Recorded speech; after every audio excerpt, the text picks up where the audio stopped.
Phillips. Sir Pochin. Thank you, Mr. Speaker. The UK joined the EEC in 1973, which later became the European Union. Given this week's visit by the French President, and given this government's desire for closer cooperation with the EU, can you confirm that no new or existing trade deal will lead to this country rejoining the EU through the back door? Absolutely, that's not the case, Mr. Speaker. What we have with the European Union is a bill that is a new deal that the supermarkets say has a downward pressure on prices. Octopus Energy say that it will bring the cost of energy down. I'm surprised to hear that Reform are against that, but then again, on the day they welcomed in Liz Truss's party chairman as a new member, perhaps it's no surprise they take that view.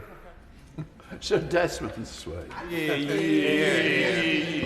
At 5:45 yesterday on Farming Today, a shellfish farmer, it was put to the shellfish farmer that it was going to become much easier for her to export her produce to the European Union.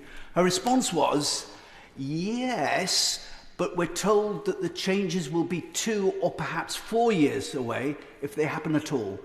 Given what we've negotiated away, can it be expedited?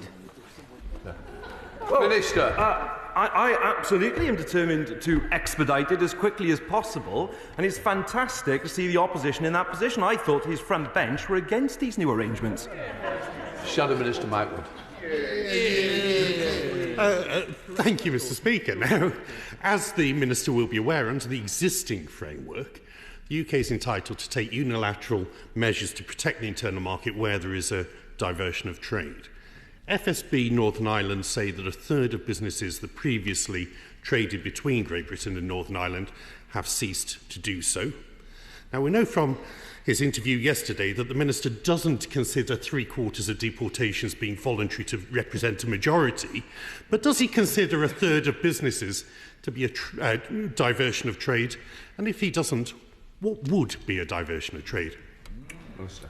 We've just introduced on the 1st of July, Mr. Speaker, the Phase 3 checks under the Windsor Framework. Now, the Windsor Framework was negotiated by the previous government. We supported it from opposition. I would assume that the opposition's position is that they continue to support those arrangements. We obviously do monitor very, very carefully the issue of trade diversion that he is talking about, and we also stand ready to help businesses adjust to those new arrangements. Liberal Democrat spokesperson Sarah Olney. Thank you very much, Mr. Speaker. A few months ago, this government reached a small but welcome trade agreement with the EU, our largest trading partner. And just this week, members of this House heard from the President of France, Emmanuel Macron, in the first state visit by a French president since 2008, and the first by a European Union political leader since Brexit, and his remarks on the closeness of the relationship between the UK and France. So now that UK-EU relations are at a turning point, doesn't the Minister agree that it's finally time to be more ambitious, drop the red lines, cut the red tape, and aim to negotiate a UK-EU customs union which would boost the public coffers by £25 billion a year? Minister. Well, Mr. Speaker, we have delivered an ambitious new trading arrangement with the European Union. We also delivered a new free trade agreement with India, economic deal with the United States.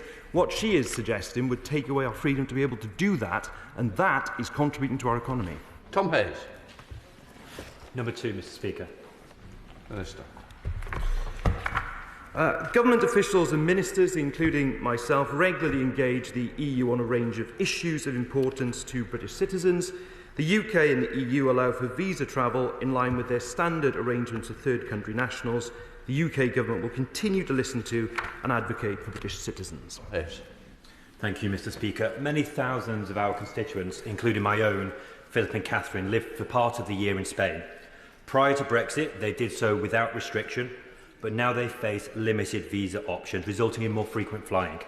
What conversations has the Minister had with Spain's government about ending these barriers? Minister. I do really thank Philip and Catherine for raising this issue, and I know my honourable friend is a powerful advocate for them.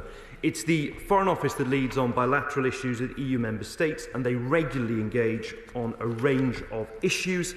Whilst we recognise that extending the 90 180-day period is a matter for member states and the EU, my honourable friend can be assured we will continue to listen to and advocate for UK nationals affected. Jim Shendon. Thank you, Mr. Speaker. Can I thank the Minister very much for his answer? Minister, as you will know, Northern Ireland is in that wonderful place, the limbo land of movement. We're half in the United Kingdom, half in the EU because of the unfinished protocol bill that we have. So can the Minister perhaps tell us how those in Northern Ireland will be affected by this Schengen area movement in relation to their particular and perhaps peculiar position that they are as a result of the protocol? Thank you so much. Thank you, Mr. Speaker. Well, Northern Ireland does have the unique advantage of dual market access. And with regard to wider issues that the Honourable Gentleman is talking about in terms of application of EU law, he can be assured that I am the co-chair of the joint committee, and I work very, very carefully and closely on these matters with the Northern Ireland Executive. We're in digest. Question number 3, please, Mr. Speaker. Seriously. Thank you, Mr. Speaker. My honourable friend and parliamentary neighbour is absolutely right to raise the importance of a civil service that has a presence around the country. He will know the importance of the MHCLG presence in Wolverhampton to the local area, and we want to see half of our UK-based senior civil servants being based outside London by 2030, and we recently announced plans to relocate thousands of civil service roles to towns and cities across the whole of the UK. We're in digest. I thank my right honourable friend for his answer. Indeed, I do feel blessed to have the dual headquarters of the Ministry of Housing, Communities and Local Government, which employs over 250 people right next to my constituency office in Wolverhampton West, and I welcome the government's plans to move civil servant roles out of London into communities like mine. But can my right honourable friend please set out how these roles will work closely with businesses, the City of Wolverhampton Council and communities in my constituency, and also help my constituents to pursue careers as civil servants? My honourable friend raises some very good points. We don't just want to see buildings with no connection to the local community. It's important they do have a connection to the local community. I also want to make sure there's good career progression in civil service buildings outside the country, and recently announced a new civil service apprenticeship scheme so that we can recruit people from all backgrounds to the civil service and make sure they can get promoted and enjoy a good civil service career. Sir Gavin. Thank you, Mr. Speaker. The last government saw civil servants' jobs relocated not just to Wolverhampton but also Stoke-on-Trent. But it's really important that the very top level of the civil service is also located outside of London.